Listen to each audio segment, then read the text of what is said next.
एक या दो मतलब मैंने आपको एक दो चुटकुले सुनाए थे और आपने भी मुझे एक चुटकुला सुनाया था।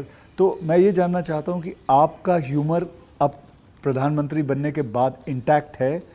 आप मैंने ह्यूमर, मेरे मेरे परिवार में मेरी एक क्योंकि विशेषता मैंने है। जैसे आपको बताया आपकी छवि बहुत स्ट्रिक्ट है। आपका मतलब मैंने आपके जो साथ में जो काम करते हैं कई लोगों से ऐसे ही बातचीत करते वक्त वो बातें यार बड़ा काम करवाते हैं, तो वो जो एक बहुत स्ट्रिक्ट एडमिनिस्ट्रेटर, एक स्ट्रिक्ट हेडमास्टर, ऐसा लगता है मतलब हाथ में छड़ी होगी उनके। तो अभी भी आपका ह्यूमर एक बात तो ये जो छवि बनाई गई वो सही नहीं है, अच्छा वो अलग बात है। सही नहीं है। और कोई ये कहता है कि मैं काम करवाता हूँ, शायद वो सही रूप में एनालिसिस नहीं कर रहे हैं। जी। वो ये कहे कि हाँ काम बहुत करना पड़ता है, उसमें सच्चाई है, ओके। लेकिन मैं किसी को दबाव नहीं करता हूँ। लेकिन वो जब खुद मुझको देखते हैं, पहले जैसे ऑफिस से आमतौर पे प्रधानमंत्री 6-7 बजे निकल जाते थे, दोपहर में भी 1-2 घंटे वो ऑफिस में नहीं रहते थे। मैं सुबह से जाता हूँ, देर रात तक बैठता हूँ, तो वो भी देखते हैं कि भाई ये खुद मेहनत करते हैं। तो फिर उनको लगता है कि ये कोई हमसे मजदूरी नहीं करवाते, वो खुद बैठते हैं।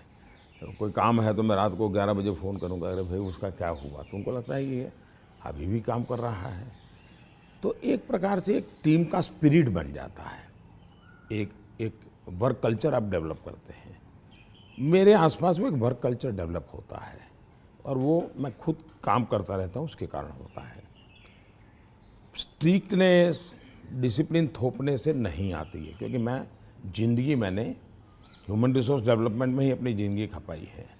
आप लोगों को अच्छा झूठ बोल कर इम्प्रेस भी नहीं कर सकते हो लंबे अरसे तक।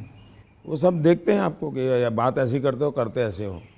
तो आप जैसे हैं वैसे रहो और उनसे काम करिए। हाँ, मैं काम के समय काम में रहता हूँ, इसलिए इधर उधर की बातें समय ख़राब नहीं करता हूँ मैं। दूसरा, मान लीजिए मैं मीटिंग कर रहा हूँ और कोई मोबाइल फ़ोन अपना समय बिगाड़ रहा है, तो मैं फिर उनकी तरफ जा, अच्छा बताइए अभी मैं जो विचार कह रहा था क्या हुआ, तो उनका ध्यान नहीं था। तो उनको लगता था मोबाइल फ़ोन में मैं ट्विटर देख रहा था। तो तब से मेरी मीटिंग में लोग समझ गए कि मोबाइल फ़ोन लेके नहीं जाना चाहिए। मैं किसी से भी मिलता हूँ, कोई भी व्यक्ति आएगा, मेरा कभी बीच में फ़ोन नहीं आता है जी। मैं किसी को ये नहीं कहता। मानता हूँ, मैं भी आपसे 2-3 बार मिला हूँ, आपने मतलब इट इज। तो ये मैंने डिसिप्लिन खुद के जीवन में लाया, तो सामने वाले को लगता है कि यार ये टोटली मेरे लिए डेडिकेटेड टाइम था, इन्होंने कोई उपयोग नहीं किया। इन चीज़ों का एक प्रभाव पैदा होता है। जहाँ तक ह्यूमर का सवाल है, मेरे परिवार में हमेशा एक कल्पना थी, कभी पिताजी राजी नाराज़ी हुए हो, कभी छोटी मोटी हो, तो हमेशा मैं पूरे माहौल को एक आधे मिनट में हल्का कर देता था। ये मेरा एक स्वभाव था। आज भी मुझे वो करने का मज़ा आता है, शब्दों से खेलना वगैरह।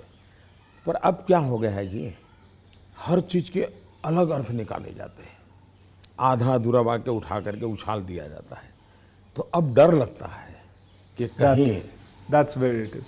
कहीं जा कर के इरादा वो नहीं होता है, हंसी मजाक कहावत सब होना चाहिए, लेकिन अब दुरुपयोग हो जाता है तो डर लगता है। आज ये सोशल मीडिया की वजह से लोग कोई भी शब्द कुछ भी उल्टा सीधा करवा के, सोशल मीडिया के बजाय टीआरपी वाले, परेशानी टीआरपी वाले करते हैं। तो आप जरा अपना ह्यूमर को बचा के रखते हो, लेकिन अपने दोस्तों के साथ आपके जो दोस्त हाँ, वो तो आज भी चलता है जी। मेरी कैबिनेट मीटिंग का ब्रीफिंग होता है, तो मेरे जो जूनियर अफसर हैं, वैसे वो बेचारे संकोच करते हैं, क्योंकि उनके लिए पीएम जो एक ऑरा बना हुआ है दुनिया में, वो तो बड़ा अलग है। मैंने वो ऑरा रखा नहीं है, मैं दोस्ताना करता